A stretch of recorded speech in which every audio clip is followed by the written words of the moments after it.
afternoon. Here is the national news from BGI TV, Baba Bagede Imo TV.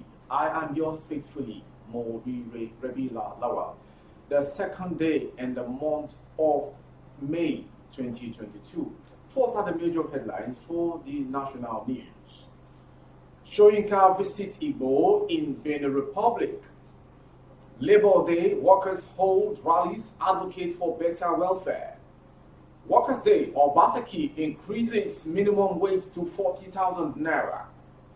Blind grandma rescues kids offered for 70,000 naira to ritualists. How our daughter was killed, buried in shallow grave during a religious retreat. Family. Insurgency remained dogged, unrelenting in roughing criminal element. Coas tells truth. And finally, suspected notorious cultist arrested in Ogun. Now the news in detail. Nobel laureate Wole Soyinka on Sunday met with Yoruba Nation campaigner Sunday Adeyemo, also known as Chief Sunday Igboho. A statement issued by Soyinka's media office in Abuja confirmed the visit, with a picture showing Igboho with the Nobel laureate and leader of Yoruba Self-Determination Group, Ilana Omo Odua Worldwide, Banji Akintoye. It could, however, not be ascertained what transpired at the meeting. This is coming after 5 weeks of Akintoye announced the release of Igboho in the Benin Republic. After being declared wanted by the Department of State Services, DSS, he was accused of stockpiling arms to destabilize Nigeria, but the separatist leader strongly denied the allegation. In July 2021, Igboho fled Ibadan residence and escaped to the neighboring Francophone country. He was arrested by the Interpol at the Benin airport on July 19, 2021, while boarding a flight to Germany. After spending about 9 months in detention facility in the Benin Republic, Igboho was released on health grounds, but his lead counsel, Yomi Aliyu, ruled out the possibility of his client's return to Nigeria anytime soon. It's May Day, a day set aside to celebrate workers and highlight their struggles.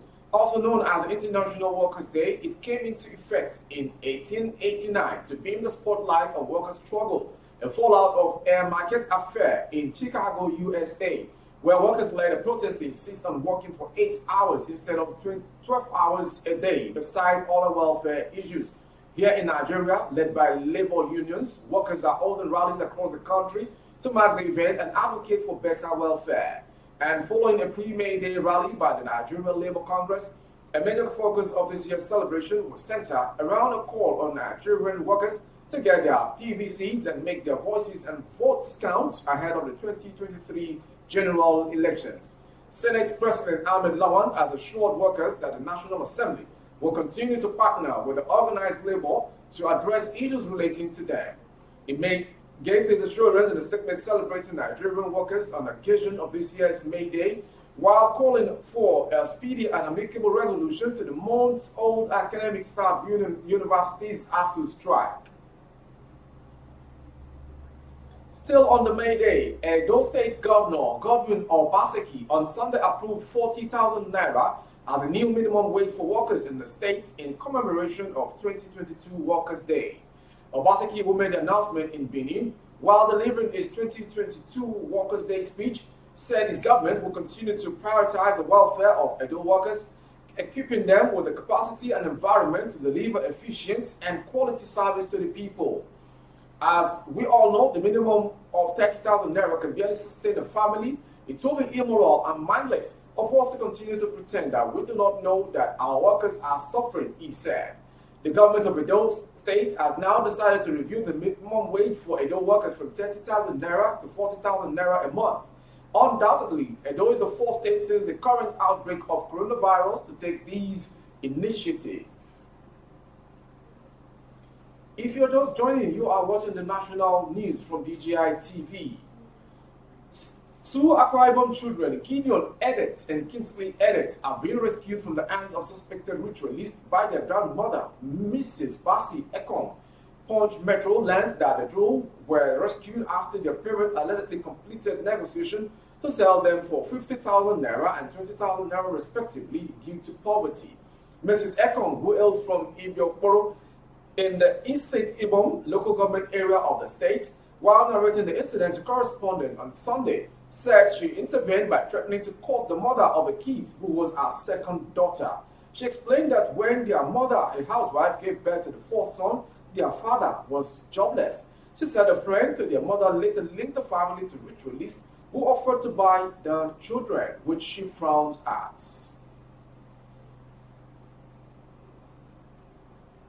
The family of a young girl, Favor Okumaso, who was killed and buried in a shallow grave on Yan village via Imala, Ogun State, during a religious gathering, have cried out for justice.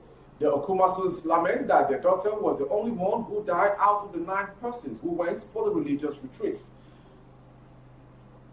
Still moving ahead from that story to the next story, which makes the national news. As the nation battles insurgency in the northeast, the Chief of Army Staff, Lieutenant General Farouk Yahya, has charged troops participating in ongoing operations to remain dogged and unrelenting in rooting out criminal elements. Yahya, who gave the charge on Sunday during a routine operational visit to the headquarters of the Joint Task Force, JTF, in Borno State, to assess the level of successes recorded thus far, called on troops to be more decisive in rooting the criminal element from their enclaves. This was contained in a statement issued by the Director of Army Public Relations, Brigadier General Onyema Nwachukwu. General Yahya enjoined troops to continue to decimate the insurgents and deny them freedom of action. This, he said, will provide a safe environment and opportunity for other elements of national power to play their statutory roles in the fight against terrorism and insurgency in the theater, the statement partly read. The Army Chief arrived at the theater of operations in the company of some principal staff officers, where he was given an update on the ongoing Operation Desert Sanity and Operation Lake Sanity. He equally expressed satisfaction with the successes so far, urging them to remain vigilant and proactive during the SHALL0W celebration. And finally, from the national news, a suspected notorious cultist has been arrested in Ogun State, police authorities said on Sunday. The suspect, Rotimi Adebiyi, popularly known as Paracetamol, has been accused of terrorizing Abeokuta and Ifo environs in the state. Police public relations officer in the state, Abimbola Oyeyemi, who confirmed this via a statement issued in Abeokuta, said the cultist has been on the police wanted list over his role in several court clashes in the state. According to the police spokesman, the clashes have led to the death of some members of another cult group. He explained that the suspect was apprehended by operators of the Special Weapons and Tactics SWAT led by CSP Olariwaju Kalejaye in his hideout in the Ifo area of the state. Items recovered from him are 1 quart-2 size locally made pistol, 1 live cartridge, assorted criminal charms, which suspected to be AKM, and a cutlass. That was the national news from BGI TV, but before we go, a quick recap of the headlines once again. Labour workers hold rallies advocate for better welfare. Soyinka visits Igbo in Benin Republic. We also brought to you Workers' Day. Obaseki increases minimum wage to 40,000 naira. Blind grandma rescue kids offered for 70,000 naira to ritualists. How our daughter was killed, buried in a shallow grave during religious retreats, family cries out. Was also brought to you insurgency, remain dogged, unrelenting in rooting out criminal element. Court tells troops. And finally, suspected notorious cultist arrested in Ogun. For more updates on our YouTube handle, the handle is Gbagede Imo TV. Kindly subscribe and click on the notification bell to select option all to access all of our broadcasts. On Facebook, Gbagede Imo with Alawiye Adebayo. Please like and follow the page to make you have our broadcast as well. On Instagram, Gbagede Imo _22. For other placement of your goods and services, coverage of events and functions, both outdoors, the phone number streaming on your screen is the direct line to call strictly for advert placement.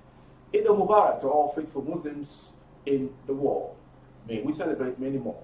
A greeting from BGI TV crew. Thank you for always being there. I am Moriri Rebila Lawal. Good afternoon.